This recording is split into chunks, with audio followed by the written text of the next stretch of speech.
How's it going, YouTube? If you don't mind, I'm going to get on with my first masterpiece review. So this is Bluestreak, and this is Bluestreak's box. It's so nice I couldn't throw it away. So for the uninitiated, the masterpiece line is the high-end collectible line of Transformers. You can see it's a very nice box. You got a Nissan logo in the middle. It's a nice flat black with the UV artwork of Streak there, or as G1 guys may know, Bluestreak, or younger collectors may know, Silver Streak. Talk about that. Picture of his alt mode. I guess due to licensing issues he's called just Streak, but he's a Masterpiece 18, he's an Autobot, he's here Cybertronian Gunner Streak. There's some more kanji. There's a Transformers Masterpiece. Takara Tomy logo. Takara is the Japanese toy producer of Transformers, who licensed their molds to Hasbro to use and sell in America. And this is the Japanese version. I don't know if Hasbro has come out with a version of this yet. I know they've come out with the original MP17 Prowl, which this is a repaint of, which again I will talk about in a bit. But you got the front Transformers Masterpiece, you got the same stuff there. Transformers Masterpiece, Transformers Masterpiece. As you can see, the name of his car, he is a Nissan Fairlady 280Z. Nothing on the bottom. Nice picture of his alt mode. Some stuff there in kanji that I can't read. I can only read the written language. How he scales with MP10 Optimus Prime. Because everything after the big red guy here is to be in scale with him from the G1 show. So Bluestreak is in scale from the show with Optimus Prime. You can see here his alt mode, or him in his alt mode, fits in Optimus Prime's trailer, which bugs me that I still don't have a proper Optimus in my collection. And some pictures of Bluestreak doing some stuff, and stuff he comes with. The stuff he comes with is the instruction manual, which is nice.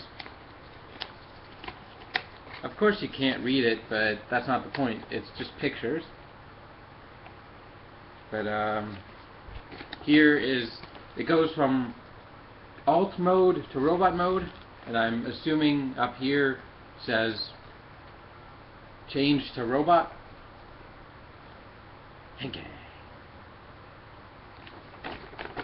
So you got some nice artwork there of Streak. Up there is a picture of, I think it's the cartoon model from G1 of Bluestreak. And just some nice pictures of him and Prowl. No, that is him with somebody else. And overall, it's very nice. Just, these are very nice instructions. You also get a collector's card, which comes with every Takara Tomy Masterpiece release. Now the unfortunate thing is these don't come with the Hasbro American versions, but supposedly Hasbro will be releasing some of these in 2015 with their Generations line. So on the front you get a nice cartoon model of Bluestreak. It's obvious it's a cartoon model compared to the picture on the back, which is the toy. Because on here there are a lot of screws and gaps that aren't here.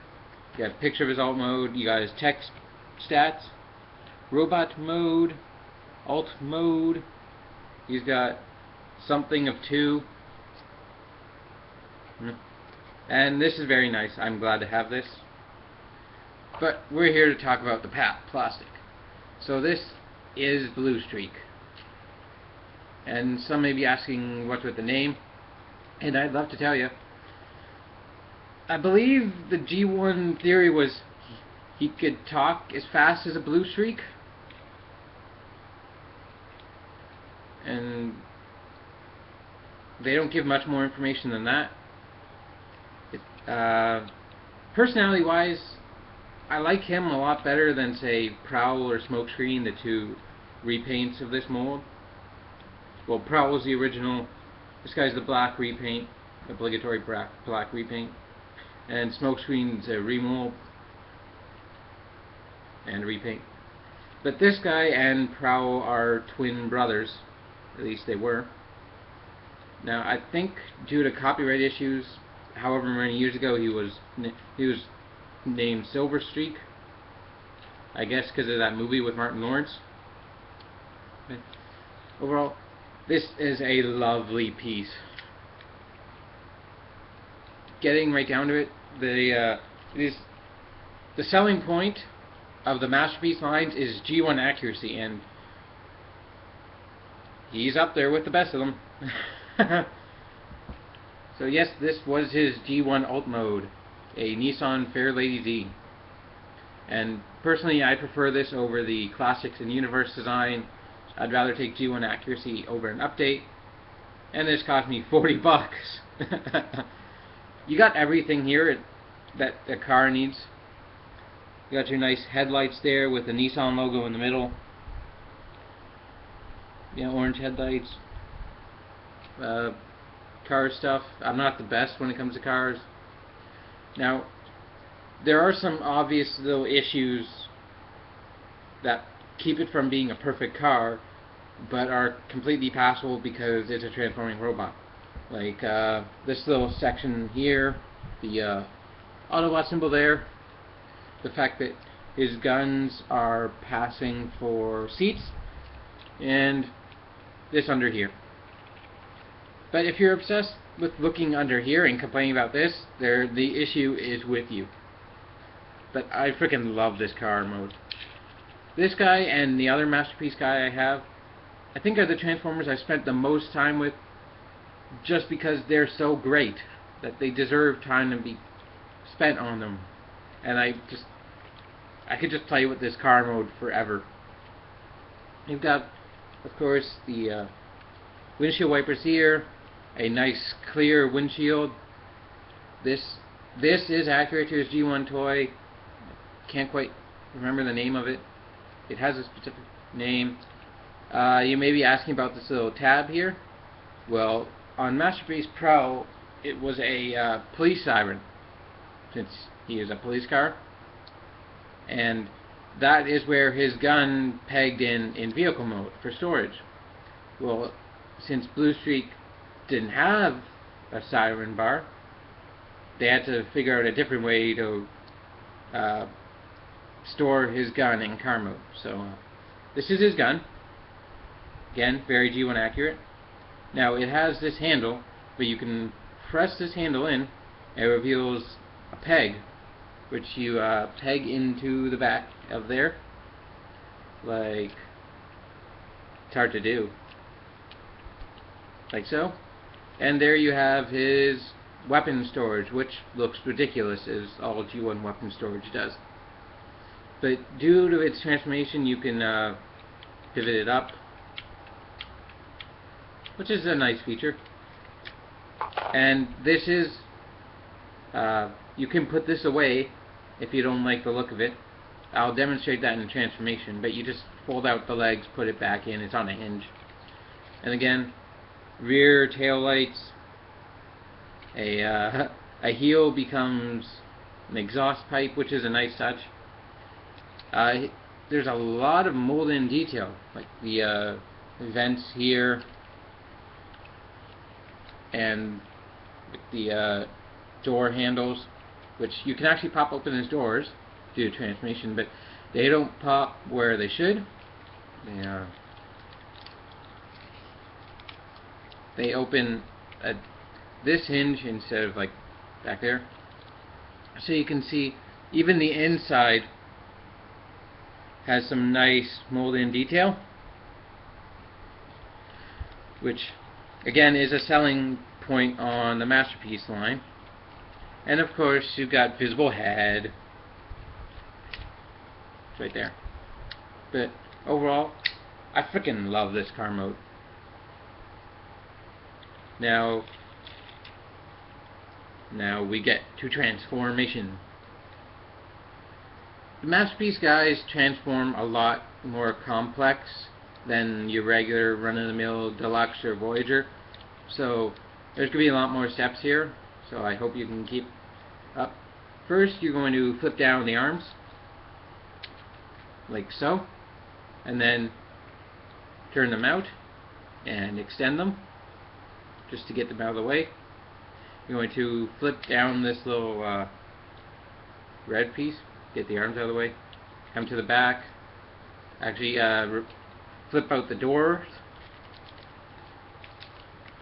You want to do that now, so they're there.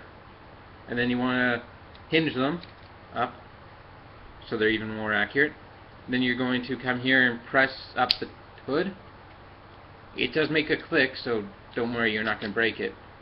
But the roof is on a double hinge, and then you want to fold this piece in. And if you want now, you can fold this piece in like so, so you don't see it in vehicle mode. And then you want to bring out the head all the way so it clicks. And then you're going to here take these little headlights. Oh, I forgot to mention, I'm pretty sure somebody's going to ask what's with the headlights. Well, since this is a Japanese car, it follows standard Japanese. As I'm trying to say, I don't know how long ago this happened, but at some point a car manufacturer in Japan looked at how other countries did headlights and then realized they have to take their eyes off the road to look behind them. So when he designed the car, he designed the headlights, or the rear view mirror, sorry, in a place so you can look straight forward and still look behind you, which I think is awesome. I love that idea, that you don't have to take your eyes off the road to look behind you. So that's why those are where they are. Is because that's how they look on every single car in Japan. Now you're going to take them, and they're on double hinges, and hinge them in. And you can see there are two slots there. And I'm going to look at this because it's hard to do. You're going to, on the top hinge, you're going to hinge it down and then hinge it so it fits in like so, and then do the same thing on the other side. This is just for clearance, so you don't break anything, and don't worry, they're not going to get smashed. The headlights are soft plastic. And peg them both in, and then pick the chest plate up, and then rotate the shoulders up like so, and you're going to lower the hood. And the funny thing is, it took me a while to notice this.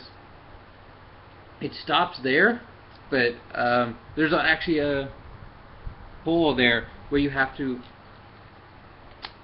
clip the hood into the chest piece so it stays there permanently. And then you just fix the shoulders right now. You're going to take the car roof, and there are two notches here on the back, and that correspond to two hinges, which you can do right now if you want, but you can also flip out his shoulder cannons, which he did have out in G1, where Prowl, his brother, did not have them out. So you can have a little bit of difference there if you have Prowl and Bluestreak, but you're just gonna peg it in and it stays securely and gives him a back. So now you've got the top section done. You are going to want to split the legs, fold out his heels like so, and take these sections and fold them out. I apologize if this takes longer than the usual video. This guy is very intricate and needs a longer video to discuss him. And then you're going to, can you do it now? Nope, you can't do it now. You're going to actually separate his foot, so you essentially explode the back of the car, and then you're going to unhinge the leg, come around, you're going to, this piece folds out, and you're going to slide it in. It's on the double hinge back there.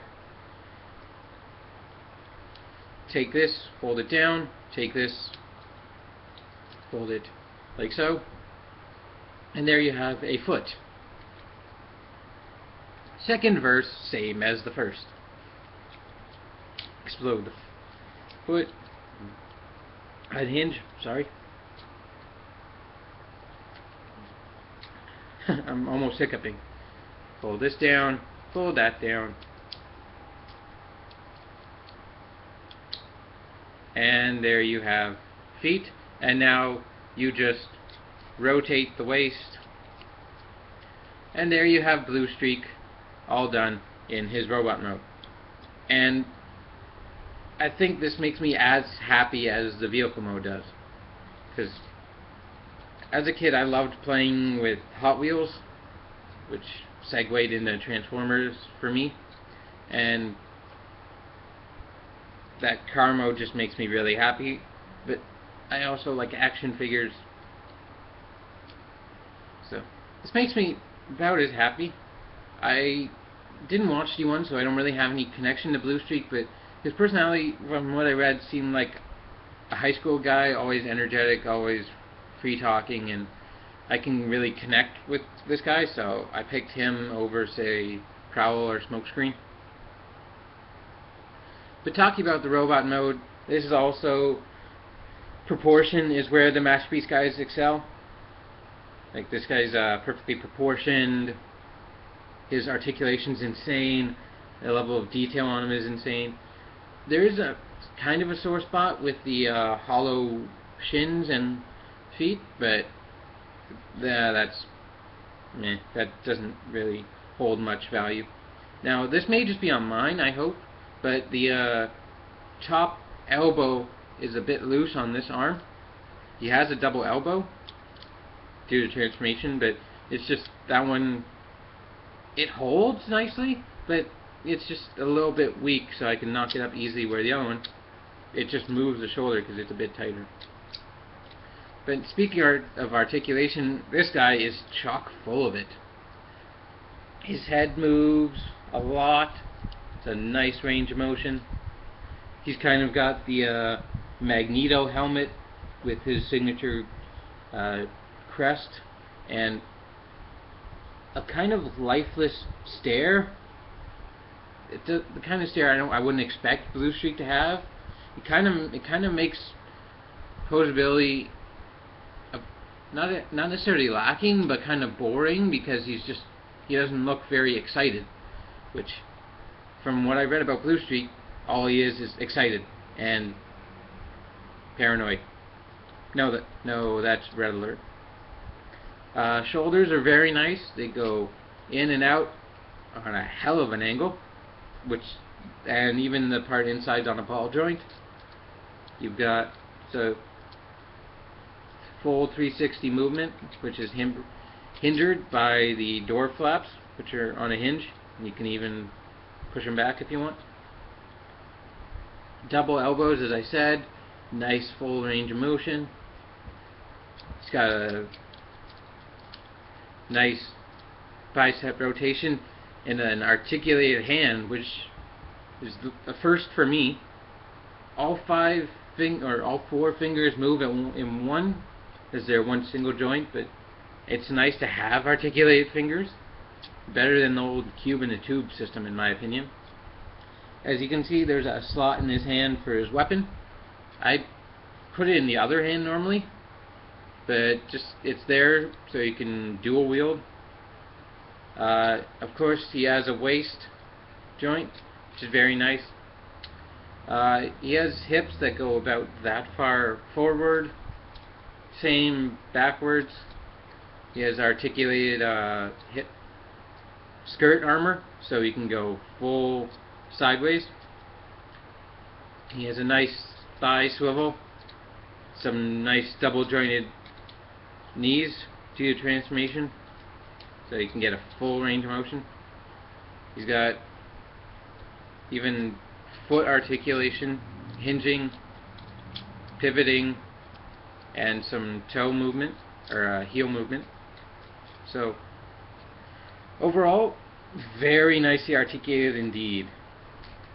Size-wise, he's about the size of a Voyager.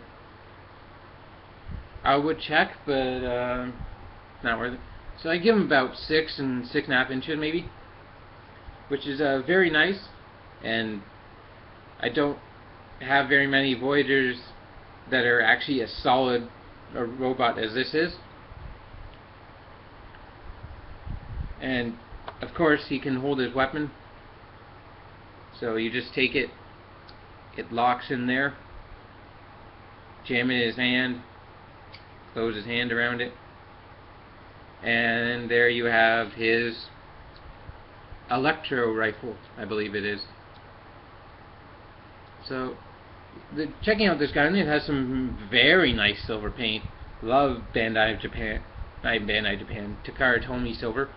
I think Bandai of Japan uses this exact same silver, because look at it shine. And again, the gun is very G1 accurate. But overall, this is a fantastic piece and a very nice addition to a masterpiece collection, or as a only masterpiece is known along with a deluxe or Voyager or whatever collection you have, like mine. Mine is mostly Voyagers and Deluxes, so this guy fits in very nicely, I find. He's not out of place amongst my mostly updated G1 toys, or my Generations toys, I should mean. Getting to the part I forgot, these cannons are on hinges, and if you had bought this guy originally from certain providers, they provided a clip over cannon, which is nice, but if you see, he has just the shoulder mounted guns, these here, on the cartoon model in G1, so I'm perfectly happy with this. And overall, I think that about wraps up Masterpiece Bluestreak as a very consummate and so far I think my favorite Transformer in my collection, which is hard to say, but I think from now on I'm going to be mostly collecting Masterpiece because they look amazing. So that about wraps up the figure. If you please like this video, subscribe if you haven't, follow me on Twitter, Facebook, links in the description, and I will see you all next time.